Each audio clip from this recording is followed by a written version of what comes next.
If an avoidant wants you in their life forever, you will probably miss the moment it begins. It will not look like a movie. It will not come with a perfect speech, a dramatic confession, or some huge romantic scene that leaves no doubt. It will come quietly, almost too quietly. It will show up in the way they stay a little longer, in the way they answer instead of disappearing, in the way their eyes soften when you speak, in the way they stop acting like every emotional moment is something they need to escape. And that is why so many people misunderstand avoidant love. They expect intensity first, but with an avoidant, real love often begins with relief. Relief in your presence, relief in your energy, relief in not having to defend themselves every second. Watch closely, because this is where it changes. When an avoidant starts wanting you permanently, they do not move louder, they move deeper. They begin letting you into rooms inside them that no one else gets to enter, slowly, carefully, one piece at a time, and every one of those pieces costs them something: their control, their distance, their illusion that they can live untouched. So if you see them growing softer, more present, more honest, do not brush it off. That is not casual. That is not random. That is someone fighting their own fear just to stay connected to you. And once that starts, everything begins to mean more than it seems. When an avoidant begins to love deeply, they do not fall the way other people fall. They choose it. That is the difference. Falling sounds accidental. It sounds like something that just happened. But for an avoidant, love is usually not accidental at all. It is a serious inner decision. It is a risk they feel with their whole body. Vulnerability does not feel sweet to them at first. It feels dangerous. It feels like stepping toward the edge of something that could take away their peace, their freedom, even their sense of self. So when they begin to show you the parts they usually hide, that is not a small thing. That is courage in real time. You will see it in the details people often ignore. They stay in conversations they once would have shut down. They stop changing the subject the second things get personal. Their body does not look so tight around you anymore. Their eyes stop scanning for an exit. Instead, they start looking at you as if they are searching for an answer they have never trusted before. Can I really be safe here? Can I be known here? Can I stay and still remain myself? That is the question inside them. And if they keep moving closer while asking that question, it means your presence is touching something deep. Stay with me here, because this is where most people get it wrong. They think the slow pace means low interest. But for an avoidant, slowness is not always hesitation. Sometimes slowness is how trust is built without breaking their nervous system. In the early stages, their walls do not come down because you said the perfect line. They come down because of what they feel around you. Calm, steadiness, no pressure, no emotional forcing, no sense that you are trying to pull more out of them than they are ready to give. Avoidant people respond to emotional safety more than almost anything else. Not performance, not intensity, not non-stop reassurance. Safety. When you do not chase them, when you do not try to fix them, when you do not make every silence into a crisis, something inside them begins to relax. It happens gradually, almost invisibly. Then one day, you notice they start asking real questions about you, not surface-level questions, personal ones. Questions that show they are building a deeper picture of who you are. Then they remember tiny things you said weeks ago. Then a random message appears in the middle of an ordinary day. Not because they are bored, not because they need attention, but because reaching for you has started to feel natural, safe, allowed. That matters more than most people realize. Every small step forward from an avoidant is a vote of trust. Every detail they remember is a sign that you are living in their mind more deeply than they let on. Every honest admission, every fear they reveal, every old wound they mention without hiding it under humor or distance. That is intimacy in their language. It may not sound dramatic, but it is real. And if you know how to read it, it says more than big words ever could. What is happening inside them during this stage is bigger than the outside behavior suggests. Avoidant people are often ruled by a quiet fear of being consumed by love. Not loved, consumed, losing their space, losing control, losing the version of themselves they built to survive. So when they begin opening the door to you, they are not just getting attached. They are rewriting an old inner script. They are teaching their system that closeness does not automatically mean danger. That being known does not always end in pain. That connection does not have to erase identity. And that is a massive change. This is why you cannot take their small emotional openings lightly. If they share a memory they usually protect, if they admit they were hurt, if they laugh more freely around you, if they sit in silence with you without trying to perform or hide, those moments are sacred to them even if they look simple on the surface. You are not just getting access to their time, you are getting access to a locked world. For someone who has spent years surviving behind walls, that kind of permission is not casual affection. It is deep trust, and trust from an avoidant is not manufactured. It cannot be faked for long. Once it is real, it tends to carry weight. So do not rush it. Do not push for more than they are offering just because you can feel something growing. That pressure can make them retreat back into protection. Let the moment breathe. Let it build. Because when an avoidant starts letting you see them without armor, you are not just being liked, you are being chosen in one of the most serious ways they know. Another sign that something real is happening is mirroring, and this one is easy to miss if you are only looking for loud signals. Avoidant people do not usually mirror as a way to impress. They mirror because their inner world has started syncing with yours. That is what makes it powerful. When they begin matching your calm tone, when their rhythm starts flowing with yours, when their energy softens in response to your steadiness, that is not a performance. That is their nervous system learning your safety. It is the body speaking before the mind has fully found words. Most people expect love to make noise, but with avoidance, love often whispers first. Their mirroring is subtle. They may start texting with a similar emotional warmth that you bring. They may soften their reactions because your grounded way of handling things is rubbing off on them. They may respond to conflict with more patience than before. They may begin honoring boundaries rather than resisting them. They may stop pulling away every time things feel close. And this is important, so do not miss it. This is not them copying you like a tactic. This is them learning secure connection through experience. They are seeing, maybe for the first time, that closeness can feel calm instead of chaotic, that love does not have to be a trap, that intimacy does not have to mean pressure. When your presence stays steady, their fear loses some of its power, and the more this happens, the more their emotional world becomes able to coexist with yours instead of defending against it.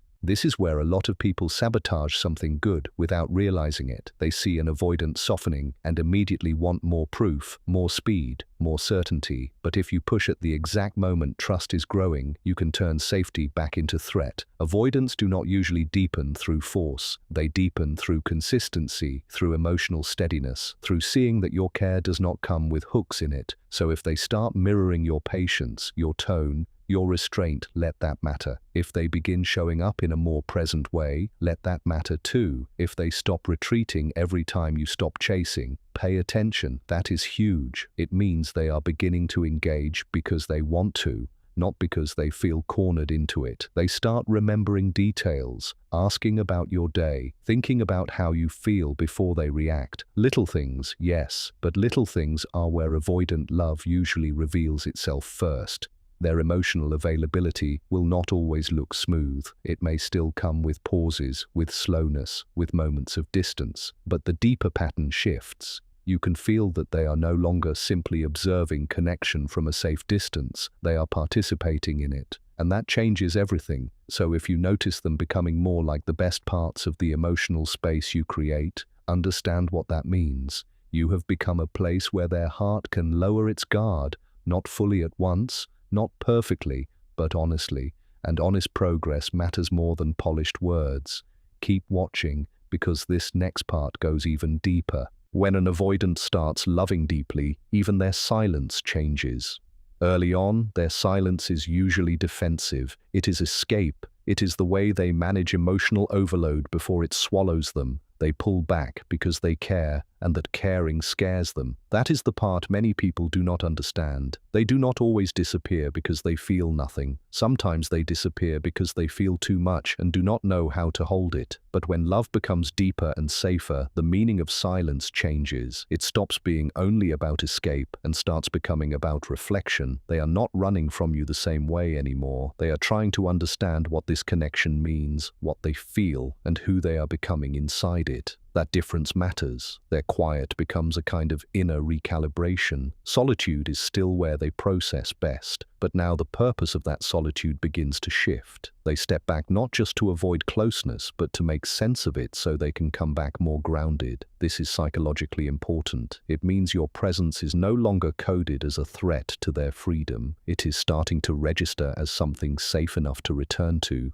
And once that shift begins, distance is no longer pure rejection. Sometimes it becomes regulation. Sometimes it is their way of settling their emotions so they can engage again without panic. Most people never notice this transition. They panic, they assume the worst, they fill the silence with fear. But if you can feel the difference, if their quiet has less coldness and more depth, less avoidance and more thoughtfulness, then something is changing. You have to understand what vulnerability can feel like for an avoidant. It can feel like standing in a flood without knowing how to swim. Too much feeling, too much closeness, too much uncertainty. So yes, they often need air, they need space, they need moments to return to themselves so they do not feel consumed by what is growing between you. But patience here is not weakness. It is one of the strongest forms of communication you can offer. When you do not chase them every time they go inward, when you do not punish them for needing a pause, when you hold your center instead of collapsing into fear, you create the exact condition their heart needs in order to trust what is happening. Your steadiness becomes proof that love does not have to be dramatic to be real, and when that happens, they begin returning with more intention than before. That is the part that matters, not whether they need space sometimes, but who they are when they come back.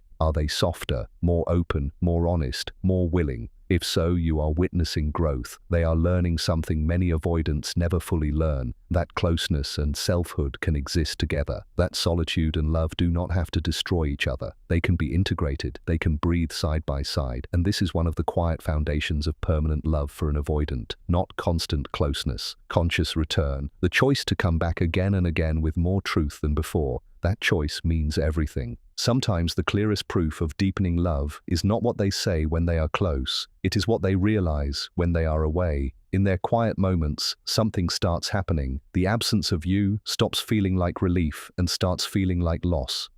Not in a dramatic way, in a clear way, in a way that makes them sit with themselves and notice that running is no longer giving them peace.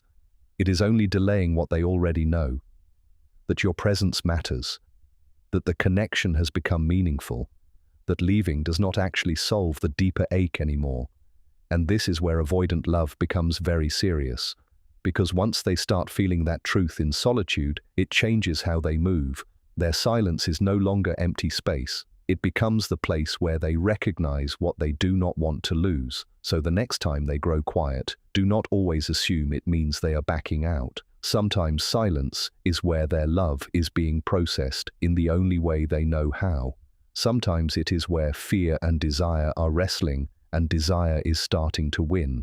Give that process room if the overall pattern is honest and caring.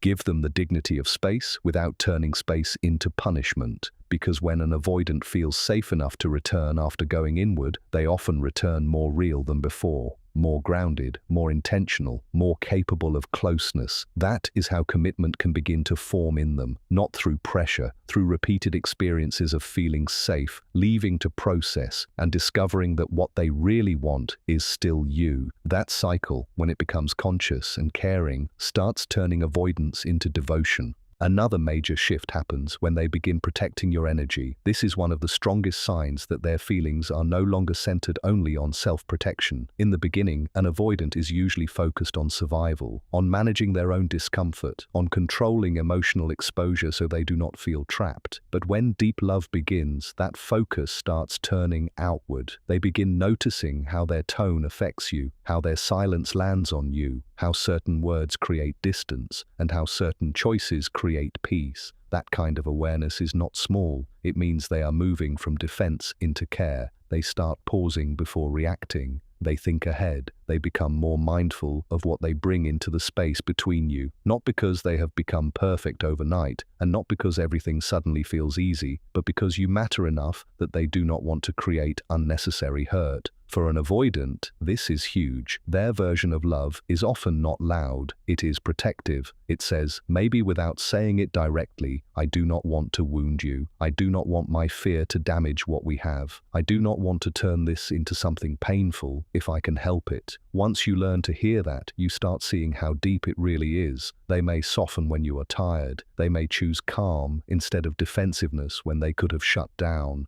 They may stop themselves before making a cutting joke or a cold move that would once have been automatic. Those moments are love in action, quiet love, mature love, love that is trying to preserve what it once would have run from. At this point, something changes in their identity too. Avoidant people often build their whole sense of safety around independence. The inner message is simple.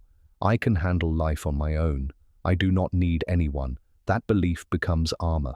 It keeps them from having to risk disappointment, dependence, or emotional exposure. But when they truly love someone in a lasting way, that message evolves. It does not vanish. It changes shape. It becomes, I may not need anyone, but I want you. And that shift is enormous. Wanting someone when your identity has been built around not needing anyone is one of the deepest forms of choice. It means you are no longer being tolerated at the edge of their life. You are being invited into it. Deliberately. This is why their future language begins to change. They mention plans and naturally include you. They start using we in places where they once only used I. They bend on things that used to feel untouchable, not because they are losing themselves, but because they are learning that real closeness does not have to erase them. It can expand them. It can make room for both love and autonomy. That is a powerful lesson for an avoidant, and it often shows up in ordinary ways before it shows up in dramatic ones. A plan next month, a shared idea for later, a subtle habit of checking your schedule, a willingness to compromise where there was once only distance. These are not random changes. They are signs that their inner world is reorganizing around connection, and when that happens, permanence is no longer a scary idea. It starts to feel possible. The deeper this goes, the more effort becomes visible. Not forced effort, chosen effort. They begin communicating more clearly. They try to stay present during difficult moments instead of disappearing immediately. They circle back after conflict. They become more willing to explain what is going on inside them instead of making you guess. This does not mean fear is gone. It means love is becoming stronger than fear in small but meaningful moments. And that is how real change happens. Not all at once, not with one perfect breakthrough, through many quiet decisions, to respond, to stay, to repair, to care, to try again. This is why you should never measure avoidant love only by dramatic words. Measure it by repeated actions over time. Do they return with more honesty? Do they grow more considerate? Do they show more emotional accountability? Do they make room for your feelings without collapsing into defensiveness every time? If yes, then something very real is happening. Their nervous system is slowly learning that love can be a place of rest, not just a place of risk. That is no small transformation. And if you are part of that process, do not underestimate what your steadiness has meant. Consistency teaches what speeches cannot. Calm teaches what pressure never will. A grounded connection can do more for an avoidant heart than intensity ever could. So if they are trying, really trying, even imperfectly, that effort deserves to be seen for what it is. It is not casual. It is not convenient. It is them pushing against old wiring to build something new with you. Now, let's go even deeper, because there is another sign people rarely talk about. When an avoidant loves you for real, they stop needing to win every emotional moment. That is important. Early on, control feels like safety to them. Staying distant, staying cool, staying unreadable. All of that helps them feel protected, but deep love slowly changes their priorities. They become more interested in protecting the bond than protecting the image of being untouched. So instead of always defending themselves, they start listening more. Instead of avoiding every difficult feeling, they begin staying in the room with it a little longer. Instead of acting like nothing affects them, they allow some of it to show. This shift is quiet, but it is one of the clearest signs that love has moved from the surface into the core. They no longer want connection only on terms that keep them perfectly safe. They start accepting that real love asks for presence, honesty, and some discomfort too. And here is the key part. They choose that discomfort because losing you would hurt more. That is when permanence begins to enter the picture, not because they suddenly become a different person, but because they begin valuing the relationship enough to work with their own patterns instead of letting those patterns rule everything. So if you see them pausing, softening, repairing, including you, protecting peace, and returning with intention, do not overlook it. Those are not random changes. Those are markers of someone whose heart is no longer just reacting to fear. It is building capacity for love. And still, this does not mean you should romanticize every mixed signal or excuse every hurtful behavior. Real growth has to show up in patterns, not just potential. An avoidant who loves deeply will still need space sometimes. They may still process slowly. They may still struggle with direct emotional language. But over time, the overall movement becomes clearer. There is more presence, more effort, more thoughtfulness, more care after distance, more willingness to meet you halfway. That is the real test. Not whether they become instantly expressive, but whether they become increasingly intentional. Love that lasts is not built on fantasy. It is built on repeated choices that create trust. So stay honest with yourself too. Notice the full pattern. Notice whether their softness leads to action, whether their reflection leads to return, whether their care leads to better treatment. Because when it is real, it will not only feel poetic, it will feel steady, it will feel safer over time, it will feel like someone who once feared closeness is now learning to protect it, and that is one of the most powerful things you can witness in another human being. It is not flashy,